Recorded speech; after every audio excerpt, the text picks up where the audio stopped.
যাদের সম্ভব হয় স্পিড বোট আমাদেরকে ব্যবস্থা করতে আমরা টাকা দেবো, টাকা কোনো সমস্যা নাই।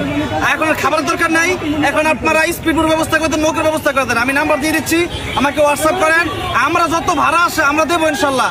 কিন্তু আপনারা একটু দয়া করে স্পিড বোট, নৌকা, ট্রলারের ব্যবস্থা আমাদেরকে করে দিন।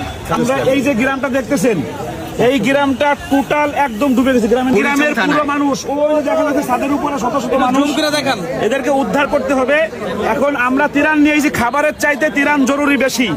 আমাদের সাথে সেনাবাহিনীর লোকজন আসছে, ওনারা বোট আনতেছে, বোট দিয়ে আমরা স্পিড বোট দিয়ে আমরা ইনশাল্লাহ উদ্ধার করবো।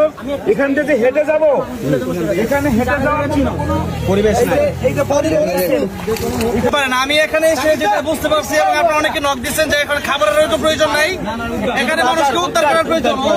দেখা যাচ্ছে সাথে অসংখ্য লোক, সেখানে মানে অনেক জায়গার লোকেরা যার যার ছাদ আছে তার ছাদে উঠছে। আজকে আমরা আবহাওয়ার খবর শুনতে পারছি যে আজকে রাতের অবস্থা আরো ভয়াবহ হবে। এই জন্য তাদের কিভাবে বাঁচানো যায়, উদ্ধার করা যায় সেই চিন্তা আমরা করবো। এলাকার যারা আছেন তাদের মুখ থেকে আমরা কিছু কথা শুনবো।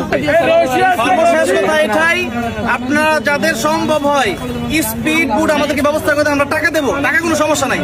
এখন খাবার দরকার নাই, এখন আপনারা স্পিড বোট ব্যবস্থা করতে, নৌকার ব্যবস্থা করতেন। আমি নাম্বার দিয়ে দিচ্ছি, আমাকে হোয়াটসঅ্যাপ করেন, আমরা যত ভাড়া আসে আমরা দেবো ইনশাল্লাহ। কিন্তু আপনারা একটু দয়া করে স্পিড বোট, নৌকা, ট্রলারের ব্যবস্থা আমাদেরকে করে দিন। আসসালামু আলাইকুম রহমতুল্লাহ।